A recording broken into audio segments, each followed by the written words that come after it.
좌우에 계신 분과 인사하겠습니다. 예수님은 그리스도이십니다. 우리 한 번 더 인사드리겠습니다. 그리스도께서 모든 문제를 완전히 끝내셨습니다. 자, 마지막으로 인사 한 번 더 하겠습니다. 바른 복음을 누리면 됩니다. 예, 이제 저희들이 이제 할 일은 한 가지입니다. 바른 복음을 누리면 됩니다. 그러면 일은 누가 하시냐? 하나님이 하십니다. 그래서 우리가 복음을 누리면 하나님이 하시는 것을 보게 되고 하나님이 하시는 응답을 누리게 됩니다. 우리가 복음을 누리다 보면 반드시 복음의 맛을 알게 되죠. 그 복음의 맛이 어떤 맛입니까? 우리가 지난주 말씀드린 대로 바른 복음을 누리면 되어지는 응답들이죠. 믿음을 가지면 하나님이 역사하시는구나. 그 맛을 알게 되고요. 정말 너무 확실한 미래를 알기 때문에 기쁨으로 기다리는 인내의 맛을 알게 됩니다. 정말로 복음을 사랑하면 영혼을 사랑하고 교회를 사랑하고 그래서 수고할 수밖에 없는 헌신을 감사함으로 하게 되죠. 사랑의 수고를 하게 됩니다. 그래서 그 믿음의 맛, 소망의 맛, 사랑의 맛, 이게 바른 복음을 누릴 때 우리가 체험하게 되는 그 맛이죠. 이렇게 이 맛을 보면서 하나님의 능력으로, 말이 아닌 하나님의 능력으로 우리가 살아가게 됩니다. 매주 이렇게 그 성남지역 다락방 가면은 이제 가끔씩 우리 신진옥 장로님이 빵을 만들어 주십니다. 빵을 만들어 주는데 잘 만드세요. 맛있습니다. 지난주에도 갔더니 맛있는 빵을 또 이렇게 만들어 주시는데요. 뭐 전에는 이렇게 치아바타, 발음하기도 어려운데 치아바타, 뭐 카스테라 이런 종류가 아닙니다. 치아바타 막 이런 거 만드시고요. 보니까 이건 숙성도 해야 되는데, 이제 이번 주에 가서는 게 통호밀빵, 호밀이 100% 들어간, 그리고 그릭 요거트가 한 통이 들어간, 그리고 크린베레 이렇게 달콤한 것도 들어가고, 그리고 벌꿀도 들어갔어요. 벌꿀도. 그러니까 먹으면 건강해지는 느낌이 나고 맛이 나는. 그래서 이제 또 맛있게 먹었는데 또 싸주셔갖고 제가 이제 아내한테 또 이렇게 전달을 했습니다. 전달했는데 제가 이제 좀 전처럼 얘기를 했죠. 보통 빵이 아니다. 이 빵이 장로님이 직접 만드신 빵이다.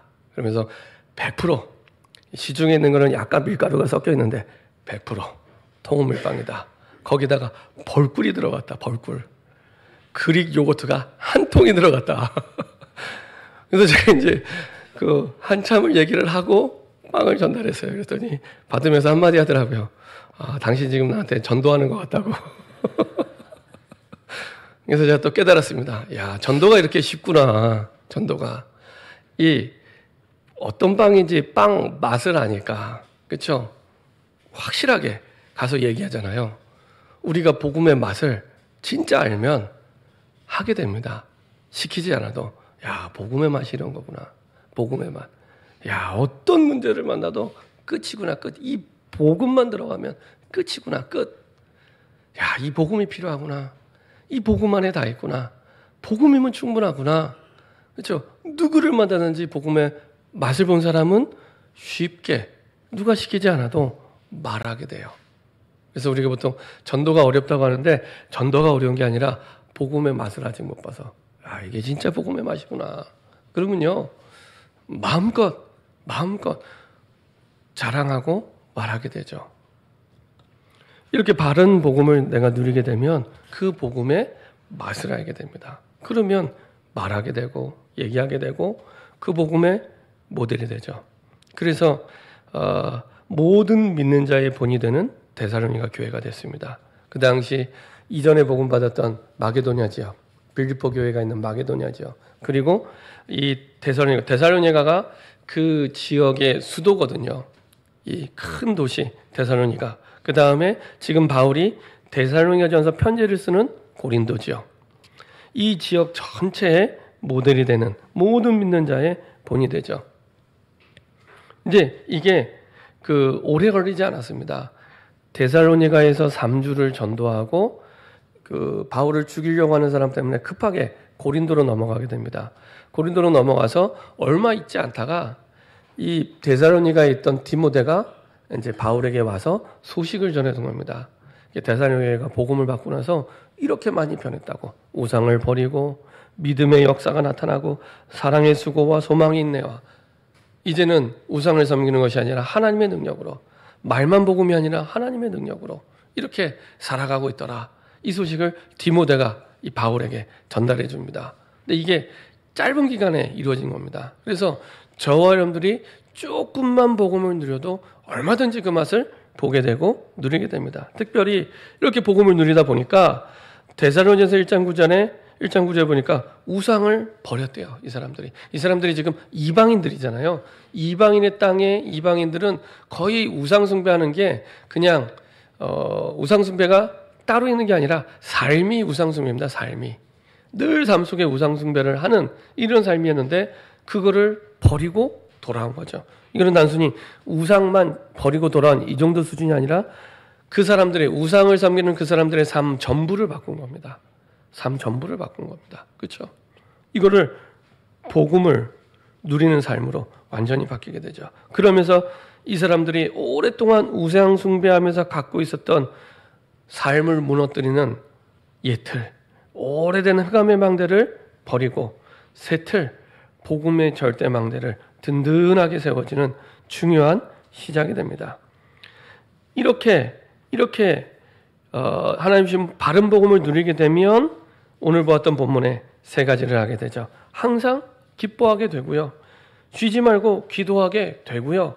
범사에 감사하게 됩니다. 이게 맛을 봤기 때문에 누가 시키지 않아도 계속 이어지는 흐름 속에 되어지는 거죠. 그래서 이 데살로니가전서 5장은 이 데살로니가 교인들에게 다시 한번 항상 할 것을 당부하는, 신앙생활에 대해서 항상 할 것을 담보하는 그런 내용이 담겨 있습니다. 자, 먼저 우리가 항상 누릴 것은 항상 우리와 함께 하시는, 임마누엘로 함께 하시는 성삼위 하나님입니다. 성부, 성자, 성령, 그 하나님을 우리가 먼저 누린 거죠. 항상 말씀으로 모든 것을 창조하시고 말씀으로 역사하시는 성부 하나님, 그리고 말씀대로 오셔서 우리의 죄 문제, 사단의 문제, 하나님의 떠난 문제를 완전히 끝낸 우리의 그리스도 되신 성자 예수님, 그리고 이제는 성령 하나님께서 우리와 함께 하셔서 모든 역사를 이루어 가시죠. 이렇게 성부, 성자, 성령, 삼위 하나님을 날마다 이 복음을 통해 누리게 됩니다. 뿐만 아니라 이제는 보좌로부터 왕권으로 만유를 다스리시는 그 능력, 시편 103편 19절에서 22절에 말씀하시는 보좌로부터 만유를, 만물에 존재하는 모든 것들을 하나님께서, 성삼위 하나님께서 다스리고 계시는데 그 다스리는 능력 속으로 우리가 들어가게 되죠. 이런 보좌의 능력을 우리 현장에서 누리게 됩니다. 그래서 우리가 이렇게 고백하잖아요. 우리가 쭉 인도받는 가운데 하나님이 역사하시고 응답을 보면서 야, 이건 내가 한 게 아니구나. 하나님이 하셨구나. 하나님이. 그렇죠? 이렇게 고백하잖아요. 그러니까 하나님께서 그 하나님의 보좌의 능력으로 우리에게 역사하시면 우리의 모든 불가능이 가능으로 바뀌어지게 됩니다. 이런 어마어마한 보좌의 능력. 그리고 하나님은 이 축복을 통해 이 시대를 살릴 증거를 주셔서 증인으로 서게 하시죠. 너무 많은 지금 이 시대 현장 가운데 전쟁, 그 다음에 갈등, 그 다음에 싸움, 그 다음에 기근, 지진, 많은 어려움이, 인간이 해결할 수 없는 많은 어려움이 끊임없이 다가가고 있는데 이것을 해결할 수 있는 시대살 증인으로 하나님의 저 여러분들을 쭉 인도하시죠.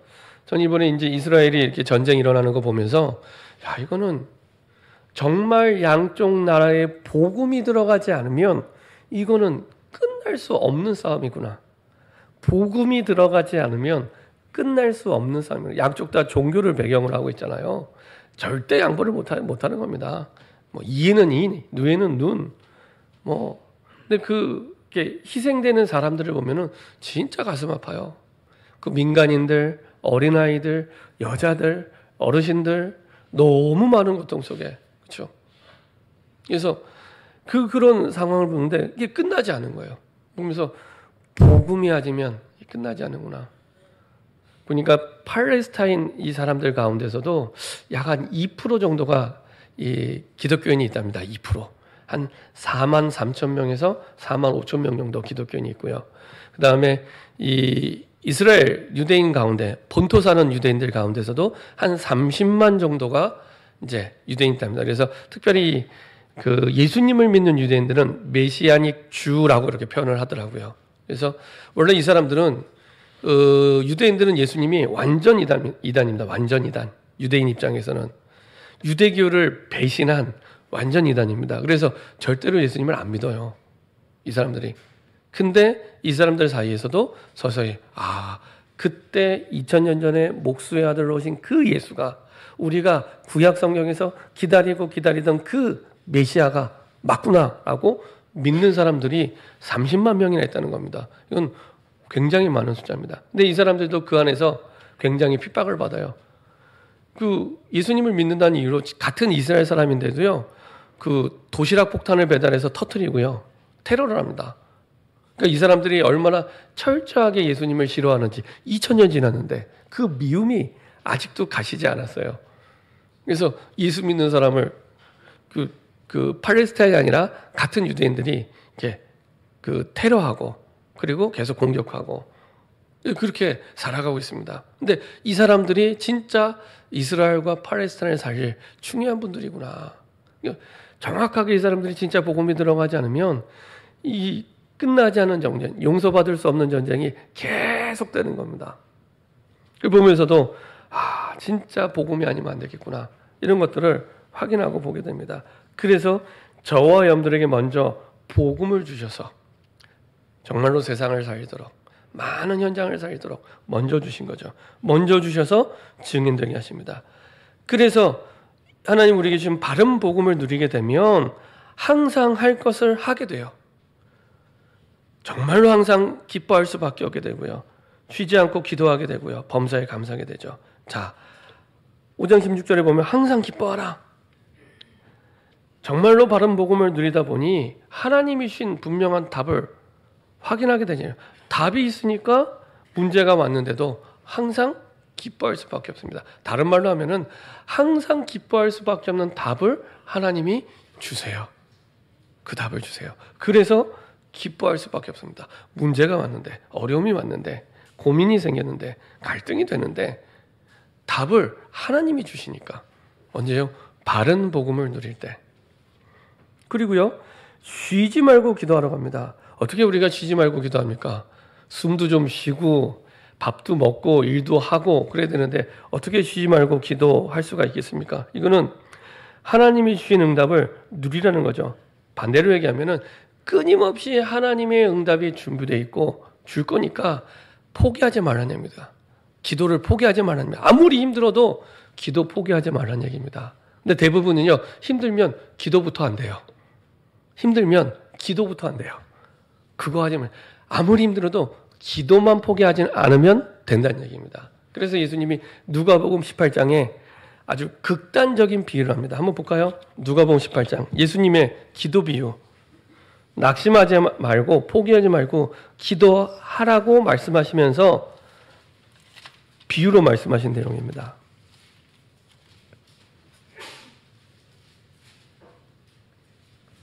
18장 1절부터 8절까지 한번 교독하도록 하겠습니다. 누가복음 18장 1절부터 8절까지 예수님이 꼭 기도하라고 비유로 하신 말씀입니다. 꼭 기도하라고. 제일 힘들 때 포기하지 말고 기도하라고. 교독하겠습니다. 제가 먼저 읽도록 하겠습니다. 예수께서 그들에게 항상 기도하고 낙심하지 말아야 할 것을 비유로 말씀하여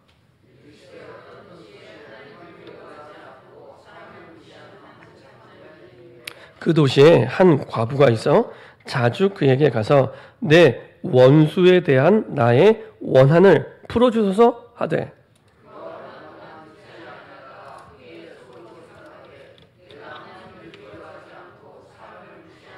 이 과부가 나를 번거롭게 하니 내가 그 원한을 풀어주리라. 그렇지 않으면 늘 와서 나를 괴롭게 하리라 하였느니라.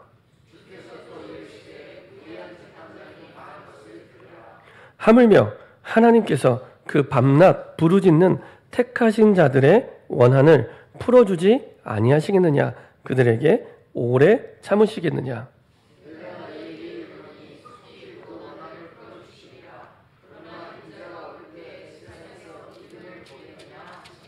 아멘.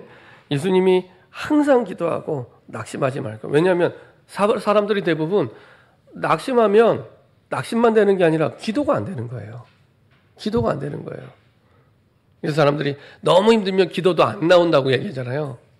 그러니까 기도가 안 되니까 낙심하지 말고 그럼에도 불구하고 꼭 기도해야 될 이유에 대해서 말씀하시죠. 어떤 도시에 하나님을 두려워하지 않고 사람을 무시하는 한 재판장. 이 당시의 분위기를 아시죠? 유대교 사회입니다. 국교가 유대교예요. 근데 하나님을 두려워하지 않고 사람을 무시한다는 얘기는 그냥 나쁜 재판관이 아니라 천하의 악질 재판관입니다. 이거는 하나님도 섬기지 않고, 하나님이 섬기는 게 국교인데 하나님도 섬기지 않고 사람도 무시하는 아주 악질 재판관. 근데 그 도시에 누가 있냐? 한 과부. 그 당시 과부는 어떤 사람입니까? 과부는 가장 유대 사회에서 긍휼히 여김을 받아야 할 사람들이죠. 고아와 과부. 그래서 특별히 보호가 필요하고 특별히 도움이 필요한 사람. 한 과부가 있어 자주 그에게 가서 누구한테 가냐? 이 아주 천하의 악질 재판장한테 간답니다. 그것도 자주 간대요. 그에게 가서 내 원수에 대한 나의 원한을 풀어주셔서, 이쯤 되면 아마 기도가 전혀 안 되는 상태겠죠. 원한이 맺혀 있으면 화병에 걸렸든지 아니면 완전히 낙심이 됐든지. 근데 이 과부가 원수에 대해서 나의 원한을 풀어주셔서 하고 계속 찾아간대요. 이 천하의 악질 재판관을. 그가 얼마 동안 듣지 않다가 역시 안 들었겠죠. 후에 속으로 생각하되, 이제 그 악질 재판관이 마음속으로 생각합니다. 자기도 알아요. 내가 하나님을 두려워하지 않고 사람을 무시하나. 자기도 알아요. 근데 5절입니다. 이 과부가 나를 번거롭게 하니, 귀찮게 하니 내가 그 원한을 풀어주리라. 그렇지 않으면 늘 와서 나를 괴롭게 하리라 하였느니라. 예수님의 비유는 여기서 끝납니다. 예수님의 비유는 여기서 끝납니다. 그리고 나서 예수님이 말씀하십니다. 주께서 또 이르시되 불의한 재판장이 말한 것을 들으라. 그렇죠? 5절이죠. 이 과부가 나를 번거롭게 하니 내가 그 원한을 풀어주리라. 하물며 하나님께서 그 밤낮 부르짖는 택하신 자들의 원한을, 그냥 기도 제목도 아니고 원한까지도 풀어주지 아니하겠느냐? 그들에게 오래 참으시겠느냐? 중요한 건 8절입니다. 예수님이 진짜 하시고 싶었던 말씀은 8절에 있습니다. 우리가 응답받지 못하는 이유가 8절에 있습니다. 내가 너에게 이르노니 속히 그 원한을 풀어주시리라. 그러나 인자가 올 때 세상에서 믿음을 보겠느냐 말씀하십니다. 이게 어떤 믿음입니까? 그 원한 맺혀 있는 과부가 이 재판장이 너무 나쁜 재판장인데도 찾아가는, 왜 찾아갔을까요? 아주 천하의 악질 재판관인데 그럼에도 불구하고 이 재판관은 내 원한을 풀어줄 수 있다고 믿었기 때문에. 아주 나쁜 놈인데, 아주 나쁜 놈이랄지라도 이 재판관은 내 원한을 풀어줄 수 있다고 믿었기 때문에 계속 간 겁니다. 믿었기 때문에 포기하지 않고 계속 간 겁니다. 이거는 열심히 기도하라는 얘기가 아닙니다. 진짜 믿으라는 얘기입니다. 진짜 하나님이 너희 그 힘든 거, 어려운 거, 고민되는 거 풀을 수 있는 분임을 믿어? 그 얘기를 하는 겁니다. 진짜 믿어? 그냥 믿는 게 아니라 진짜 믿어? 그거를 예수님이 물어보시는 거예요. 진짜 믿으면 기도할 텐데, 딴 거 안 하고 기도할 텐데, 그것도 가장 먼저 할 텐데. 그죠? 이게 과부의 믿음입니다. 과부는 믿었어요. 속지 않고 믿었어요. 그래서 멈추지 않고 계속 찾아간 겁니다. 그렇죠? 이거는 아까도 말씀드린 열심히 기도하라는 얘기 아닙니다. 진짜 믿으라는 얘기입니다. 나에게 응답 주실 수 있는 분은 하나님밖에 없음을 진짜 믿으라는 얘기입니다. 근데 많은 사람들이 반대로 어려운 일 당하면 더 기도가 안 된대요. 네. 그래서 딴 건 몰라도 포기하지 말고 진짜 붙잡고 믿고 기도하면 속히 응답을 주시겠답니다. 그렇죠? 그래서 쉬지 말고 멈추지 말고 응답 주실 거니까.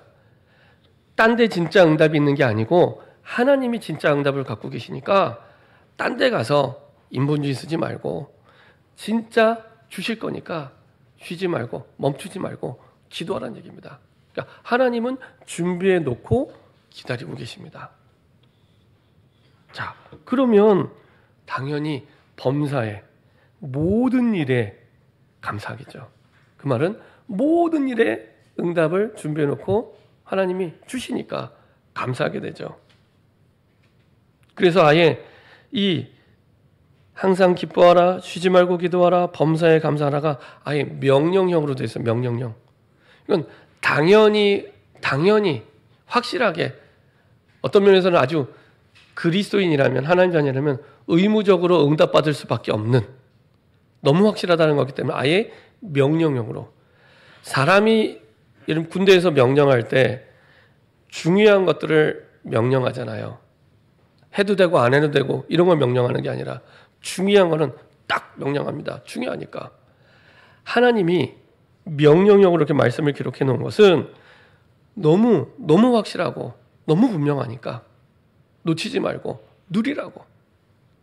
그래서 아예 명령형으로 아예 기록을 해서 누릴 수 있도록.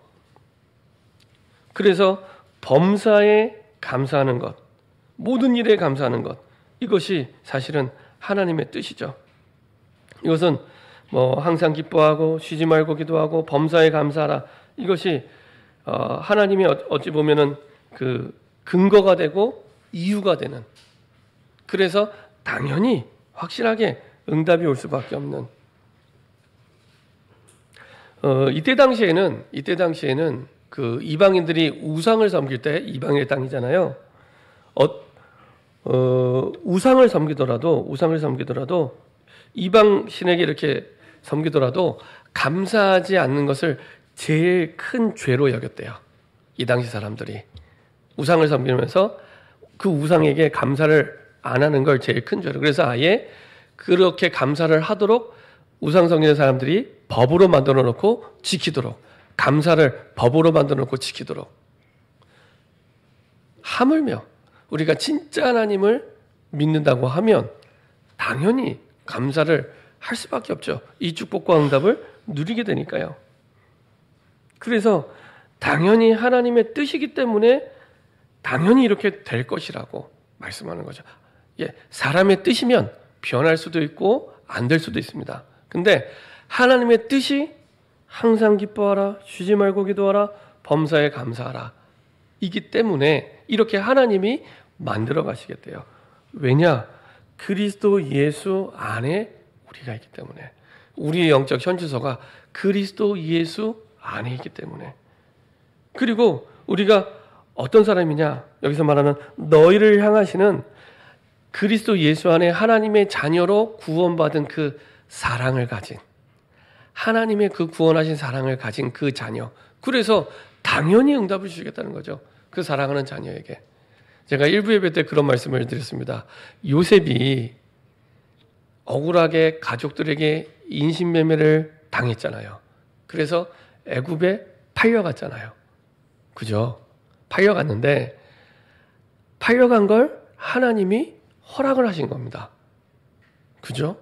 하나님이 허락지 않으면 날아다니는 새도 떨어질 수가 없는데 당연히 하나님이 보내신 게 아니라 하나님이 허락하신 거죠. 그것도 굉장히 표현의 차이는 있지만 하나님이 허락하신 거죠. 그러면 두 번째, 하나님이 요셉을 사랑 안 하셨을까요? 하나님이 요셉을 사랑 안 하셨을까요? 하나님 분명히 요셉을 사랑하십니다. 그러면 이제 세 번째, 이 두 개가 앞뒤가 안 맞잖아요. 아니 어떻게 하나님이 요셉을 사랑하시는데, 요셉을 그렇게 사랑하시는데 인신매매로 팔려가게 할까? 도저히 이해가 안 된다. 이런 반응이 나오겠죠. 그렇죠? 근데 성경에는 그런 경우가 되게 많아요. 너무 많아요. 나중에 요셉은 가서 또 살만하니까 가정의 총무가 되는데 누명 쓰고 또 감옥 가잖아요. 또 이해가 안 되는 겁니다. 아니 하나님이 요셉을 사랑하시는데 왜 이러시지? 하나님이 잠깐 주무셨나? 조셨나? 왜 이러시지? 근데 그게 아닙니다. 하나님은 분명히 요셉을 사랑하시는 거 맞고요. 그리고 인신매매를 당해서 간 것도 맞아요. 누명을 쓰고 감옥에 간 것도 맞습니다. 중요한 건 그것과 비교할 수 없는 어마어마한 하나님의 중요한 계획이 항상 준비되어 있습니다. 우리는 그것만 바라보잖아요. 현실만 바라보는데 그 너머에 하나님의 요셉이 상상할 수 없는 준비된 어마어마한 하나님의 계획이 반드시 있습니다. 그래서 그게 망하는 길이 아니라 반드시 응답받는 승리의 길. 항상 기뻐할 수밖에 없고 진짜 기도 응답 받을 수밖에 없고 범사의 모든 일에 감사가 될 수밖에 없는 어마어마한 하나님의 준비된 계획이 있다는 겁니다. 나중에 요셉이 그걸 알게 되죠. 창세기 45장 5절 6절 7절에 하나님께서 당신들이 나를 판 게 아니라 판 건 맞는데 사실 판 게 아니라 하나님이 당신들보다 앞서 나를 보내셨나이다. 그래서 큰 구원과 생명과 후대를 위해 요셉이 이스라엘 땅에 있었으면 죽었다 깨어나도 할 수 없는 큰 구원과 생명과 후대를 위해 결국에 온 나라와 전 세계 가뭄이 들었을 때 그 요셉의 가문이 요셉의 그 가문이 결국에는 요셉 형들의 가문까지 다 요셉 때문에 살아나잖아요. 그렇죠? 아예 이사 와서 애굽 땅에 와서 살아가게 됩니다.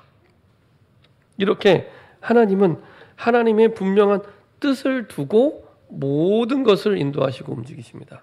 그렇죠? 우리는 우연이라고 하지만 하나님은 철저하게 하나님의 계획 속에서 모든 것들을 준비하시고 인도하시죠. 자, 결론입니다. 그래서 하나님이 반드시 준비하신 최고의 계획이 항상 있습니다. 하나님이 준비하신 최고의 계획이 너무 문제가 크면은 없고 아니면은 쉬운 문제는 있고 그런 거 없습니다. 그건 내 입장에서 이제 내 생각이고 하나님은 그것과 상관없이 그리스도 예수 안에 내가 있는 게 맞다면 그리스도 예수 안에 내가 있는 게 맞고 하나님의 구원의 사랑을 입은 너희가 맞다면 하나님은 하나님이 준비하신 내가 준비한 게 아닙니다. 하나님이 준비하신 최고의 계획이 항상 있습니다. 그래서 내가 준비했으면 내가 알잖아요. 하나님이 준비했기 때문에 내가 모를 수도 있어요. 근데 우리는 자꾸만 오해하는 게 내 생각 속에 없으면 하나님 계획도 없는 것처럼 자꾸 착각이 돼요. 그렇죠? 그래서 어디까지 오해가 되냐? 내가 할 수 없으면 하나님도 못할 것처럼 딱 내 틀을 가지고 오래된 내 틀을 가지고 자꾸 하나님을 오해를 합니다. 그렇지 않습니다. 내가 못해도 전능하신 하나님은 하실 수 있고요. 아니 이 지구를 먼지처럼 보시는 하나님인데요.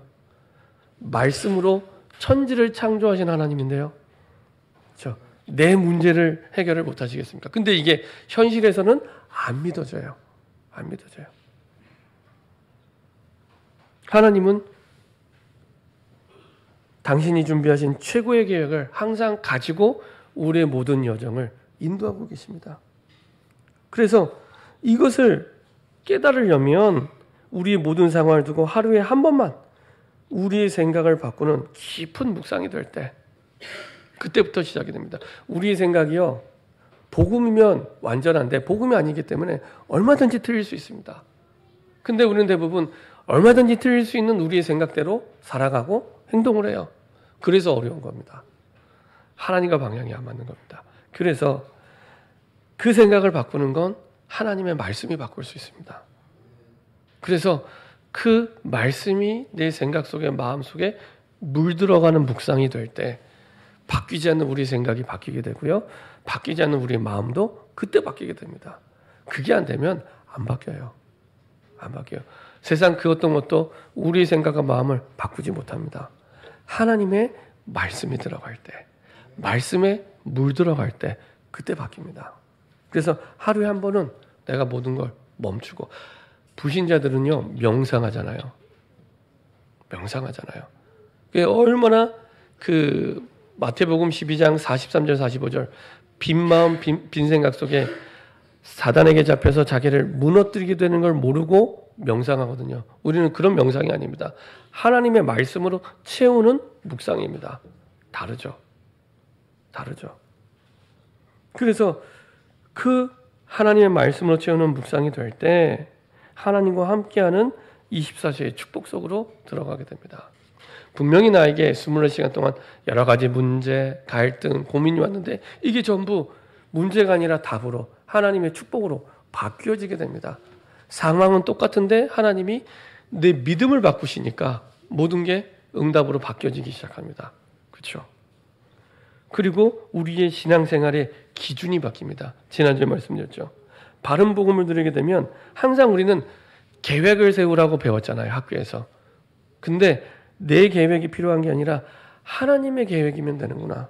오히려 내 계획은 내 인생에 전혀 도움을 주지 못하는구나. 하나님의 계획이 나에게 필요하구나. 이렇게 바뀌어지게 됩니다. 내 주장이 필요한 게 아니라 하나님의 말씀이 필요한 거구나. 그렇죠? 내 미래를 준비하고 꿈꾸는 게 아니라 하나님이 준비한 가장 확실한, 가장 멋진 미래가 준비되어 있는데 그 하나님이 준비한 미래를 꿈꾸게 되고 준비하게 됩니다. 이렇게 바뀌게 됩니다. 그렇죠? 내가 작은 부분, 복음을 누릴 때 조금 내가 하루에 한번 멈추고 하나님의 말씀을 묵상하기 시작할 때 그때부터 나와 상관없이 나의 모든 것들을 하나님이 바꿔가십니다. 이것이 하나님의 뜻입니다. 이게 하나님의 뜻입니다. 그래서 어떤 분이 그런 얘기 하더라고요. 완전 복음의 사람은 이 땅에 없지만 그래도 이런 사람이 완전 복음의 사람이구나라고 보여지는 사람이 어떤 사람이냐. 항상 기뻐하라. 쉬지 말고 기도하라. 범사에 감사하라. 이런 사람이 진짜 복음의 사람이구나 라고 얘기하더라고요. 맞습니다. 그렇죠? 진짜 복음을 알면 이 축복과 응답 속으로 하나님이 우리를 인도하실 줄 믿습니다. 이 축복의 증인되는 저와 여러분 되기를 소원합니다. 기도하겠습니다. 주님 감사합니다. 내 뜻이 아닌 하나님의 뜻을 붙잡고 항상 누릴 것을 누리게 하시고 항상 할 것을 하게 하시고 그 가운데 정말로 항상 기뻐하라, 쉬지 말고 기도하라, 범사에 감사하라. 이 축복과 응답이 우리의 매일의 삶 속에 새롭게 시작될 수 있도록 축복하여 주옵소서. 언제나 변함없이 매일 항상 모든 상황 속에 하나님이 준비하신 최고의 계획이 항상 있음을 믿고 달려가는 증인되게 하여 주옵소서. 감사드리며 주 예수 그리스도의 이름으로 기도합니다. 아멘.